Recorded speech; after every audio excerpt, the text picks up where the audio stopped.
cardiovasculares. Tenemos El botoncito. el de este lado. Sí, sí, la flechita. Ya. Haciendo. ¿Qué sale el pedacito? Ya. Nuevamente, ¿no? Recordando anteriormente la historia clínica, ¿no? En semiología vamos a estar viendo una y otra vez el inicio, ¿no? De las partes de la historia clínica que son importantes para que la sumatoria de todos los antecedentes, de todos los datos que podamos obtener en la historia clínica nos van a orientar a un posible diagnóstico. Ahora he puesto esta diapositiva hablando del sistema cardiovascular. Hay datos que son sumamente importantes, ¿no?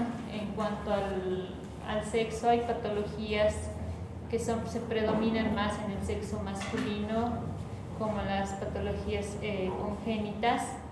En el sexo femenino hay patologías también que predominan, ¿no? La valvulopatía mitral. En cuanto a la edad, también hay que tomar en cuenta la edad. En pacientes pediátricos de unos 5 años es más frecuente las patologías de carácter congénito. A partir de los 5 hasta los 12 años ya estamos pensando en otro tipo de patologías secundarias a infecciones, como la fiebre reumática, que va a ocasionar una cardiopatía. Desde los 5 hasta de los 13 hasta los 26 ya te hace sospechar en patologías ya no relacionadas a la parte cardiológica, sino más a la parte psicológico-psiquiátrico, ¿no? En esas edades, vamos a hablar de las tres, ¿no? Palpitaciones, síncope y edema. Estos signos y síntomas se presentan en esa edad, están relacionados más con trastornos psicológicos, trastornos de ansiedad, pánico, etc. A partir de los 26 hasta los 40 y tantos ya aparecen patologías de tipo cardiológico, ya valvulopatías, miocardiopatías, y a partir de los 45 ya enfermedades propias del corazón, ¿no? Secundarias a la hipertensión, a patologías ateroscleróticas, y ya con la edad más avanzada, pasando los 60, 75 años, ya patologías que son consecuencia de los hábitos de toda la vida, ¿no? Las patologías ateroscleróticas ya se han ido formando dependiendo del hábito de la persona y se desencadenan ya al final de la vida como patología cardiológica. Eso es solamente para hacer nuevamente preámbulo en lo que ya se había explicado y lo que ya se sabía, ¿no? Como les dije, otros los motivos de consulta ya han visto algunos: la disnea, la cianosis y el dolor. Ahora solo vamos a hablar de las palpitaciones, el síncope y el aumento del edema. Bueno, redundar nuevamente, ¿no? La enfermedad actual es una parte importante, ¿no? Para la orientación hacia ciertos diagnósticos. Es un ejemplo, ¿ya? El paciente que ingresa, ¿no? En este caso, la historia de la enfermedad actual, tenemos que tomar en cuenta sí o sí, ¿no? El inicio de la enfermedad para catalogar si es patología aguda, si es patología crónica. Las características de los signos y síntomas que tengamos. Ahora, en cuanto a los hábitos, funciones biológicas, los hábitos van a influir, ¿no? En el desarrollo de ciertas patologías.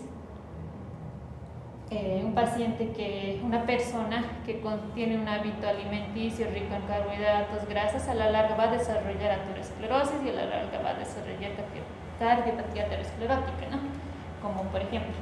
Ahora, dentro de los antecedentes, tenemos los antecedentes, si ya se cuenta con antecedentes previos anteriores de hipertensión, insuficiencia cardíaca, valvulopatía, patología cardíaca congénita. Y también es importante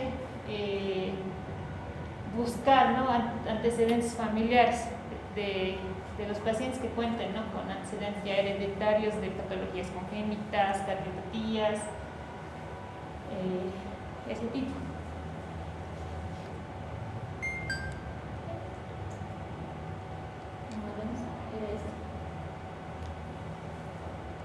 y debajo es fines, ¿no?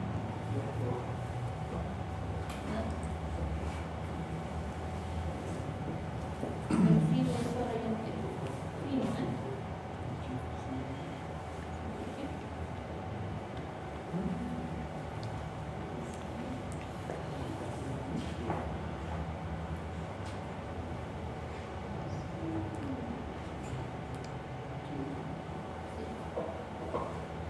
Bien, hay otros antecedentes que también tenemos que tomar en cuenta, ¿no? Los hábitos, el cigarrillo, el consumo excesivo de cigarrillo va a llegar a una patología pulmonar. La patología pulmonar secundariamente puede llegar a una patología cardíaca, al igual que el hábito alcohólico. Un alcohólico crónico va a desarrollar miocardiopatías. Esos antecedentes son muy importantes para orientarnos a un posible diagnóstico. Ahora directamente ya hablando, ¿no?, de las palpitaciones, un motivo de consulta. ¿Qué se considera las palpitaciones? Es la percepción de la actividad del corazón. Es un síntoma, porque no lo podemos ver, es el paciente el que nos refiere, ¿no? Y se describe como un cambio de frecuencia en el ritmo o la fuerza de contracción cardíaca. El paciente lo puede referir como golpeteos, aceleración, como si estuviera latiendo rápido y paración, estremecimiento, irregularidad, a momentos de tensión del latido cardíaco, y otros incluso dicen como un volteo del corazón, como si se le estuviera dando la vuelta al corazoncito. Las palpitaciones no son un síntoma específico ni sensible. Eso no quiere decir, si el paciente presenta palpitaciones, no quiere decir que ya este paciente tiene una cardiopatía de entrada. No, las palpitaciones pueden presentarse en ciertos estados fisiológicos también, ¿no?, que lo voy a ir mencionando más adelante. Se presentan en el 16% de los pacientes. Puede presentarse en estados fisiológicos, mencionando, ¿no?, el ejercicio, el estrés, que lo voy a mencionar más adelante, ¿ya? O sea que si hay palpitaciones no quiere decir necesariamente que sí o sí tengo una patología cardíaca. Ahora, dentro de las causas de las palpitaciones, como ya les estaba indicando, hay las causas cardíacas, que son las que nos interesan, pero hay que saberlas diferenciar de las otras causas que pueden ocasionar palpitaciones. Las causas cardíacas generalmente están relacionadas con alteraciones en la conducción del ritmo cardíaco, ¿ya? Entre esas se menciona la fibrilación, la taquicardia supraventricular, las extrasístoles, taquicardia ventricular, todo lo que está mencionando ahí. Son causas de palpitaciones de origen cardíaco.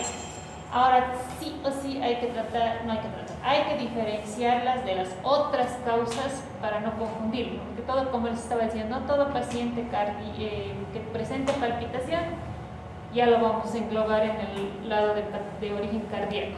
Hay otras causas de palpitaciones, entre esas tenemos las psiquiátricas. Esto lo podemos obtener también de los antecedentes patológicos, pacientes diagnosticados ya con un trastorno tal vez de ansiedad, de depresión, pueden presentar, ¿no?, por el trastorno palpitaciones. Si tenemos este antecedente ya tenemos que guiarnos más o menos al origen de la palpitación. Ahora, otras causas de palpitaciones, tenemos otras enfermedades, la tirotoxicosis, el hipertiroidismo, donde hay alteración a nivel de las hormonas tiroideas, ¿no?, y aumento del catabolismo, lo cual ocasiona secundariamente la relación entre el hipertiroidismo y su compromiso cardiológico. Se resuelve el hipotiroidismo, se hace tratamiento, las palpitaciones, la taquicardia, porque están asociadas a más, van a remitir. No es de origen cardíaco, secundaria a otra patología. El feocromocitoma, lo mismo, aumento de las catecolaminas, aumento de la frecuencia cardíaca, palpitaciones. Los cuadros febriles, ya los más conocidos, ¿no? Cuando uno está con fiebre, empieza la taquicardia y las palpitaciones. El embarazo, igual. El ejercicio, ya, lo más común, ¿no? Cuando uno realiza algún tipo de ejercicio, alguna carrera, al concluir ya uno mismo ha sentido, ¿no?, como su corazón se agita y como late. Eso es la palpitación. La enfermedad de Paget es un trastorno a nivel óseo, donde hay crecimiento desproporcionado de los huesitos hay más alteración a nivel del cráneo, pelvis y columna. Al haber este crecimiento hay una redistribución del flujo sanguíneo, lo cual va a causar aumento del gasto cardíaco que indirectamente va a ocasionar las palpitaciones, y todo está relacionado también con la taquicardia. ¿Ya?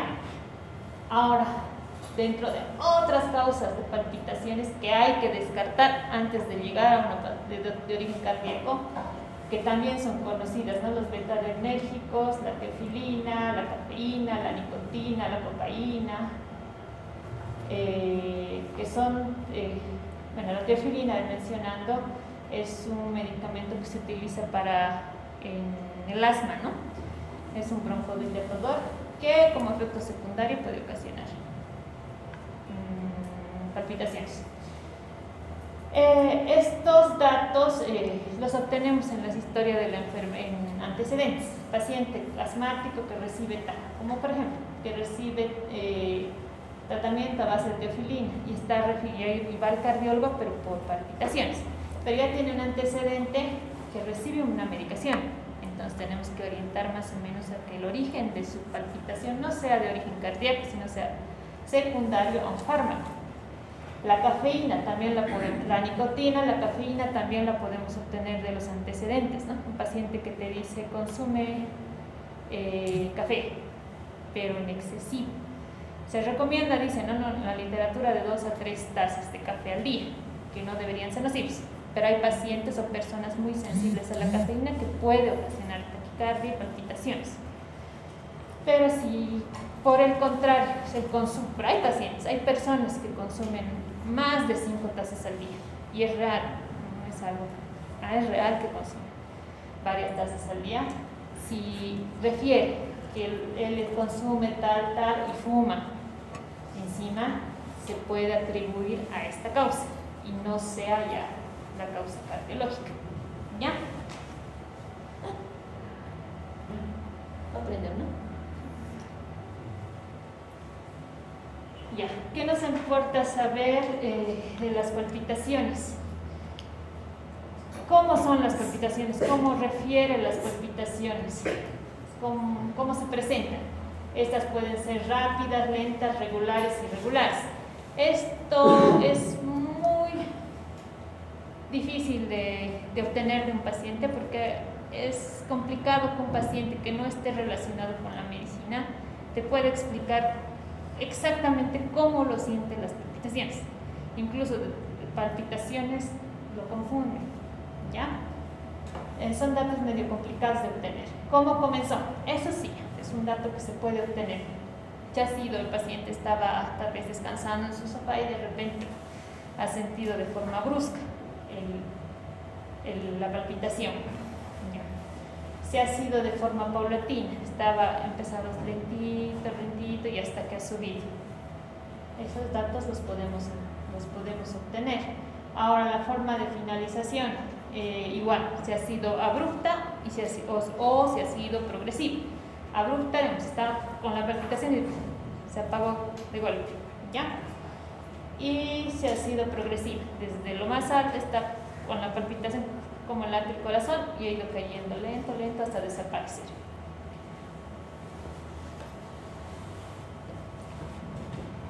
Ahora, los factores desencadenantes que pueden ocasionar, en este capítulo tenemos que tomar en cuenta, volviendo atrás, ¿no? Factores no relacionados con la parte cardiológica, estrés emocional. Si ha presentado palpitaciones, secundario tal vez alguna disfunción, algún problema familiar, es secundario, no es de origen cardíaco, ¿no? O sin embargo, si lo ha presentado posterior a un esfuerzo físico, tampoco sería de origen cardíaco. Hay que tomar muy en cuenta estos factores. Los síntomas asociados. Puede o no estar asociado a síntomas. Los que no son de origen cardíaco pueden presentarse en un ataque de ansiedad, aparte de la palpitación, empiezan a presentar palidez, sudoración, sensación de mareos. Eso. Ahora, si se asocia hay la otra asociación que ya se lo relaciona con patología cardiológica, que es el síncope, que eso sí hay que tomarlo muy en cuenta. Si está con palpitaciones y posteriormente presenta síncope, ya es patología cardiológica y hay que hacer un análisis, un estudio exhaustivo, ¿no?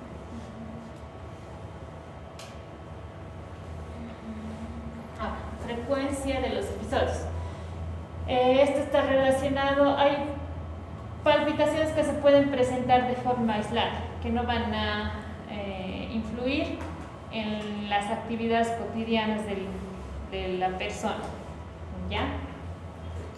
Ya hay patologías, ya hay palpitaciones que van a influir en las actividades cotidianas que tiene la persona. Estas están más relacionadas con sus asociados, que estén asociados a síncopes, a otras, a la cianosis. En estos casos, como ya se había dicho, sí o sí hay que hacer un examen exhaustivo para descartar patología cardiológica. Bueno, medio variable.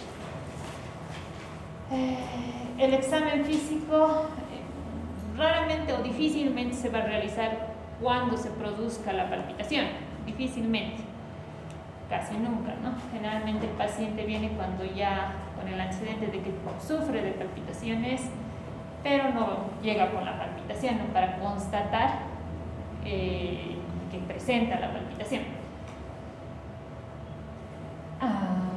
Es importante, como ya los antecedentes son muy importantes, ¿no?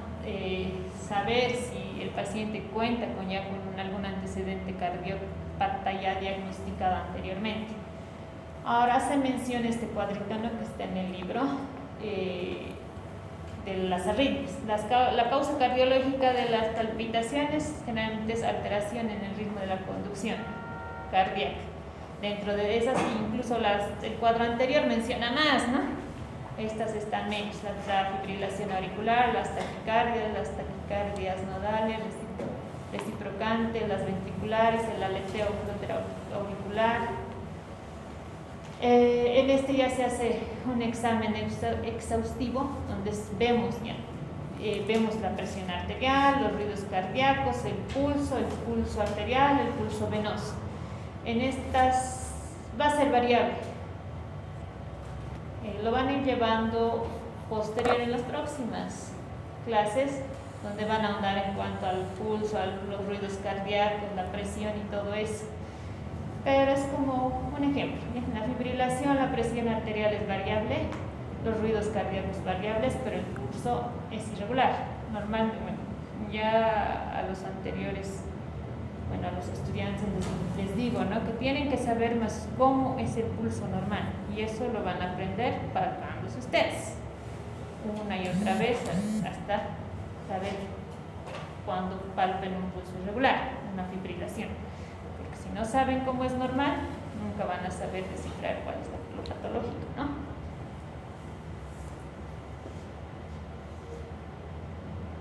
Esto es lo mismo. Las palpitaciones, lo más importante para llegar o para orientarnos a un posible diagnóstico, una posible causa de algún signo, síntoma, es la anamnesis. La edad, el sexo, los antecedentes, los hábitos, todo eso va a englobar para que nos oriente a un posible diagnóstico. Esto es lo mismo que el anterior cuadrito.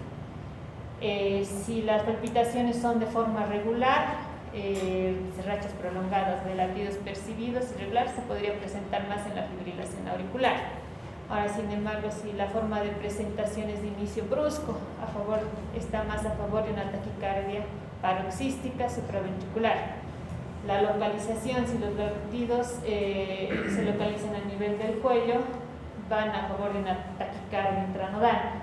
Ahora, las características, eso es lo que les decía, ¿no?, de la sensación de que sienten que el corazón se les da la vuelta, o el del corazón se relaciona más con las extrasístoles, y sí ellos sienten que dentro de ellos su corazón da una vuelta, ¿ya? Ahora sí vamos a meter los casos para que ya no haya que decir. Estos casos los tienen en sus libros, ¿no? No sé si los han ido leyendo anteriormente en sus otros rotes, en su rote, porque todo el libro está relacionado con eso y es para que ya poco a poco ustedes ya se orienten todo lo que leen lo orienten hacia la clínica, hacia lo que buscan. ¿Ya? Esta es una paciente, Valentina, de 29 años de edad, ¿no? Que consulta en el servicio de emergencias por presentar temblor generalizado, mareos, sudoración en ambas manos, sensación de angustia, dolor de precordio y epigastrio y palpitaciones en la región torácica, que según refiere fueron de inicio progresivo, cadencia regular, ya presentando síntomas en otras ocasiones, o sea que es ocasional, por lo que general frente a situaciones de tensión emocional. Y aquí ya te está dando varios datos, ¿no? Le desagrada estar sola y tiene temor a los espacios cerrados. En esta oportunidad relata que las manifestaciones comenzaron hace aproximadamente 30 minutos. Niega otros antecedentes de importancia, pues no tiene antecedentes cardiológicos previos. No hay consumo de drogas, daríamos por hecho que no hay otro tipo de antecedente que pueda ocasionar este tipo de molestias que ella tiene. En las últimas semanas reconoce estar sometida a intenso estrés laboral y teme perder su empleo. En el tercer episodio ocurre en el último mes. Al examen físico todo estaba normal. Lo único que llamaba la atención era una frecuencia cardíaca por encima de 100 o 120 latidos por minuto. ¿Qué les llama la atención de acá? Ya te da varios datos en el origen de las palpitaciones. El electrocardiograma es normal, la revisión es normal, salvo la frecuencia cardíaca acelerada. Lo que llama la atención es que está sometida a un estrés emocional, estrés laboral, emocional, que tiene ataque de ansiedad, de pánico por los espacios cerrados. Ahora, las palpitaciones, como ya les había dicho, están asociadas a otros signos y síntomas a la vez. Ella tiene sudoración, sensación de angustia, que puede, dolor precordial, que te pueden hacer pensar incluso hasta, si no tuvieras más datos, hasta pensar en una patología cardiológica, en un infarto. Pero hay datos que ya lo van desvirtuando. La edad de la paciente, ya se le ha hecho estudios físico y electrocardiográfico donde es normal. ¿A qué les orienta? Palpitaciones secundarias a estrés, ¿no? O sea que no es patología cardiológica. Y así, por lo menos mis preguntas yo las pongo así, y así van a ser. Se trata de una paciente, y aquí se hace el análisis del, como ya estaba diciéndole, no se trata de una paciente joven sin antecedentes, ya los antecedentes son muy importantes, sin antecedentes previos, que al examen físico estaba normal.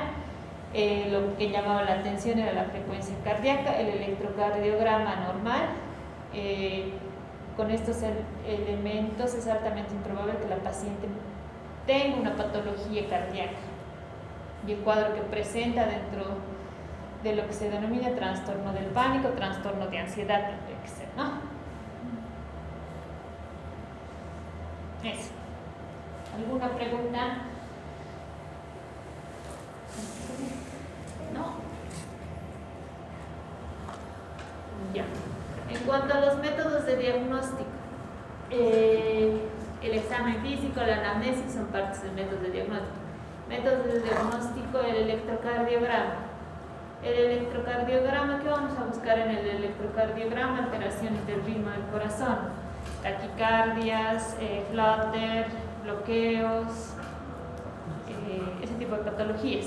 Ahora, otro tipo de estudios es el Holter. El Holter de 24 horas a 48 horas, es ese equipo que se coloca, viene de diferentes tamaños. Ese hace un registro de las 24 a 48 horas, registro del corazón, de la actividad del corazón, ya que como ya les he indicado, pueden tener palpitaciones aisladas, que no necesariamente cuando está en presencia del médico va a presentarla, ¿no? Para eso se estudia se realiza este tipo de estudios, donde se le implanta al paciente, más el equipo de 24 a 48 horas está conectado al equipo, no se apaga en ningún momento, y hace el registro. Posteriormente se saca la memoria y ahí se encuentra, ¿no?, si hay alguna alteración a nivel de la conducción del cardíaco. El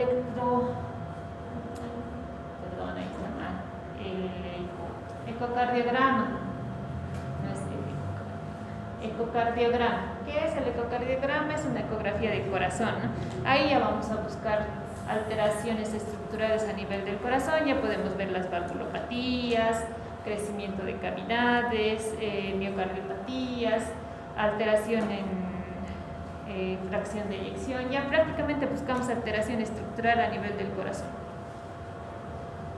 Y el último, la electrofisiología, pero está destinada, eso ya es un procedimiento invasivo que se realiza en quirófano, bajo supervisión estricta, bajo anestesia, donde se introduce un catéter por vía femoral hasta el corazón.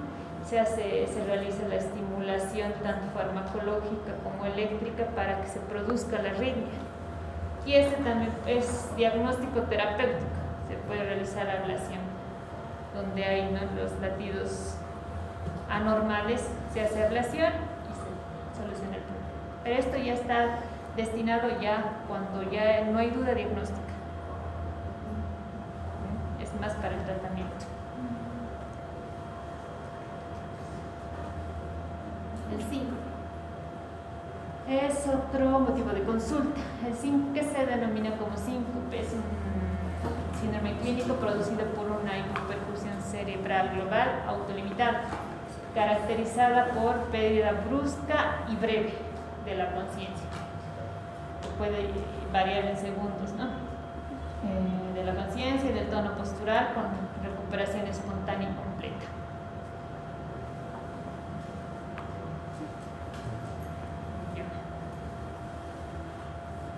Dentro de la clasificación, para la clasificación del síncope hay que tomar en cuenta qué mecanismos fisiopatológicos intervienen, ¿no?, en los cuales hay un desequilibrio transitorio en la función cardíaca con resistencia vascular periférica y los mecanismos de autorregulación cerebral para mantener una adecuada presión de perfusión cerebral. También hay que tomar en cuenta que el síncope en ocasiones es la manifestación clínica de una entidad o una patología potencialmente mortal y debe realizarse una estratificación del riesgo para la vida.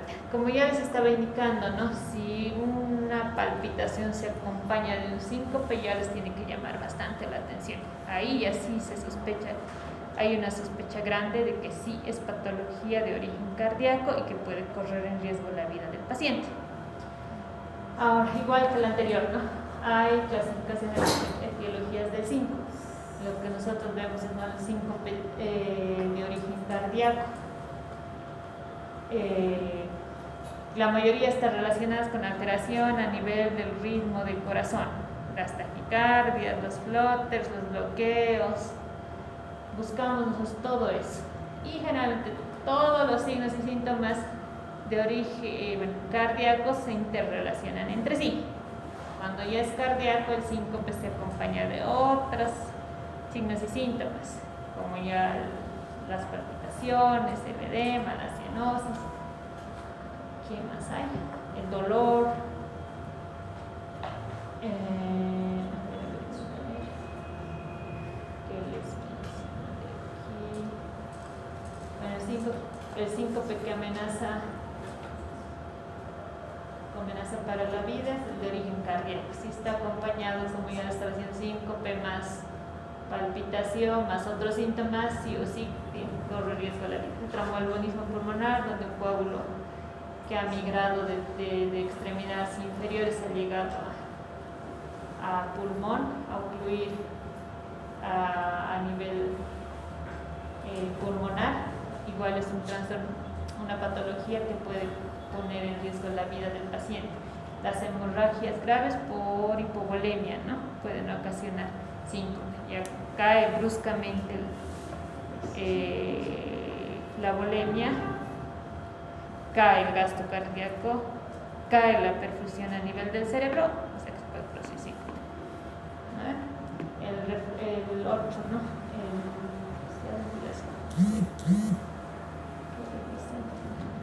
Hipotensión ortostática. Normalmente cuando uno está acostado y se sienta no debería sentir, ¿no? Eso de síncope. Normalmente nuestra homeostasis hace una regulación y no pasa eso de ocasionarnos. Cada vez que nos levantáramos nosotros tendríamos un síncope. Pero se produce en algunos casos donde disminuye 20 milímetros de mercurio la presión sistólica y se ocasiona el síncope. No se lo considera como patología. Otras causas de síncope, que sí es más para hacer diagnósticos diferenciales, para descartar otras causas. Las causas de origen neurológico tenemos los accidentes cerebrovasculares. El paciente puede tener algún accidente, ya sea isquémico, hemorrágico, que va a causar pérdida de la conciencia. Inicialmente hay que descartar hay que diferenciar de qué etiología es, ya sea etiología cardíaca o etiología neurológica. El psiquiátrico, como ya anteriormente hemos mencionado, que puede estar relacionado con estrés emocional, trastornos ansiosos depresivos.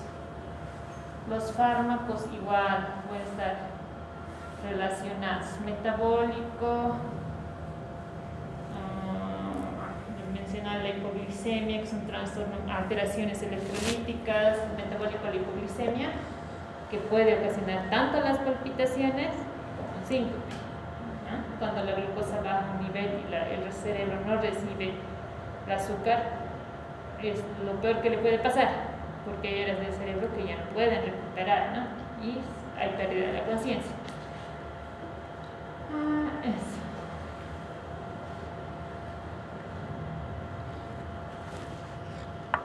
Otro caso.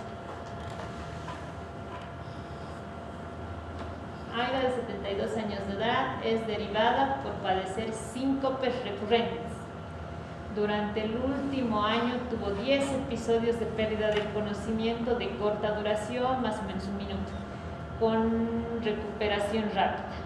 Antecedentes relevantes, ya tiene antecedente cardiológico, revascularización coronaria hace 2 años y es diabética, bien controlada con insulina. Se intentó en reiteradas ocasiones y se le realizaron los siguientes estudios.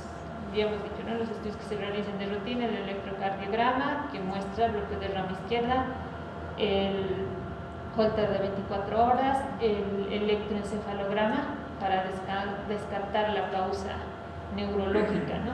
Tomografía computarizada del cerebro, que fueron normales. Se descartaron causas neurológicas de síncope. Cuando hay un síncope, sí o sí tenemos que descartar otras causas.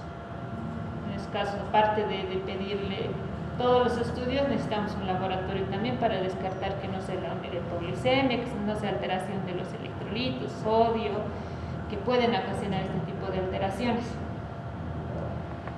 Un estudio de perfusión miocardia con talio, que fue normal, un ecocardiograma que mostró función ventricular conservada. ¿Qué les hace pensar en eso?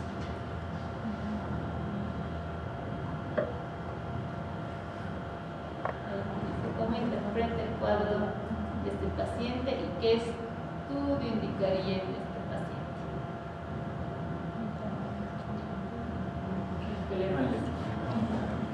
Se trata de una paciente ya tiene antecedentes cardiovasculares, ya tiene antecedentes recurrentes de síncope, pero ya tiene un diagnóstico también. Tiene un diagnóstico de bloqueo de rama izquierda. Su riesgo es alto y debe buscarse disfunción del nódulo sinusal y una arritmia. Ya tiene una arritmia. Se realizó entonces como está indicando, el electrofisiológico es exclusivo ya para la patología cardiológica, donde hay alteración hemodinámica y hay riesgo de muerte súbita. O sea, ella ella sí tiene que ingresar a un procedimiento invasivo, que es la electrofisiología, para evidenciar trastornos de conducción o taquicardia ventricular inducible, que fue normal. Se le colocó nuevamente un dispositivo de monitorización continua, el Holter. A los pocos días tuvo un episodio en el que se constató un bloqueo auriculoventricular completo y ya tenía un bloqueo de rama izquierda.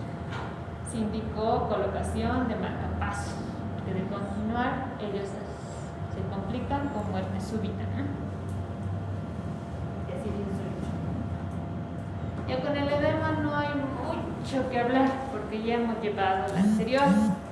El edema, y en este caso ya se diferenciar el edema de origen renal, del origen cardíaco, de origen infeccioso. El edema de origen cardíaco se debe a la insuficiencia cardíaca y puede existir un aumento del líquido intersticial hasta de 5 litros, incluso hasta más. Nosotros internamos pacientes que tienen una sobrecarga de líquido de alrededor de 10 y el corazón que normalmente trabaja con 5 litros de sangre, imagínense, lo estamos sobrecargando con unos 15. Aumento de peso evidente, tenemos un peso seco, con la insuficiencia cardíaca se aumenta el peso, pesa 60 y a su ingreso estaría pesando 75, tenemos 15 litros aproximadamente de exceso de líquido intersticial, lo que hace sobrecarga el corazón. El edema cardíaco generalmente inicia en los pies y tobillos, es ascendente, simétrico y se acompaña del signo de Gore. Hay que diferenciarlo de los otros tipos de edema, ¿no? El edema de causa infecciosa generalmente es unilateral, hay signos de infección, signos de flebosis, o sea, que tenemos que saber sí o sí diferenciar de otra patología que ocasiona el edema. El edema en patología de la trombosis venosa generalmente es unilateral, hay los signos de comas y oro positivo y ya con estudios se ve oclusión ecodoppler venoso arterial del miembro inferior afectado y ya se confirma la oclusión, pero generalmente es unilateral. En cambio en los de origen edema cardíaco sí o sí es bilateral y dependiendo del grado de descompensación, del grado de insuficiencia cardíaca, y ustedes saben cómo se clasifica, ¿no? A partir de la disnea. Mientras más sobrecargado, mayor es el grado de disnea. En reposo, tornea incluso ya, porque puede llegar a la sarga totalmente edematizado. Y esto ya lo saben, como ya les había dicho, el edema localizado generalmente es de otro origen. Obstrucciones venosas, incluso arteriales, linfáticas, quemaduras, infecciones. El edema generalizado puede presentarse, ¿no? en nuestros pacientes dependiendo del grado de insuficiencia cardíaca, pero siempre está precedido que inicia. Ellos te dicen cómo inicia, de abajo hacia arriba va subiendo, es ascendente. La sarga total, incluso a veces hasta la cara, que no es muy frecuente. Y en las causas de origen cardíaco, incluso ascitis, ¿no? Se llena de líquido el abdomen, dependiendo de qué lado del corazón afecte, hay hepatomegalia, congestión hepática. Ahora, los grados de edema, ya saben de la anterior, la clasificación, ¿no? 1, 2, 3, 4. Depresión leve, de desaparición casi instantánea, es grado 1. Depresión de 4 milímetros, desaparición a los 10 segundos. Depresión de 6, recupera al minuto. Y la depresión de 1 centímetro, que ya es en una insuficiencia que requiere internación, incluso desde el grado 3 ya se lo considera como paciente para internación. Grado 2, tratamiento ambulatorio. ¿Ya? Esta vez lo último, que el anterior no me alcanzaba por hacerlo largo. Y era cortito, no había mucho que hablar.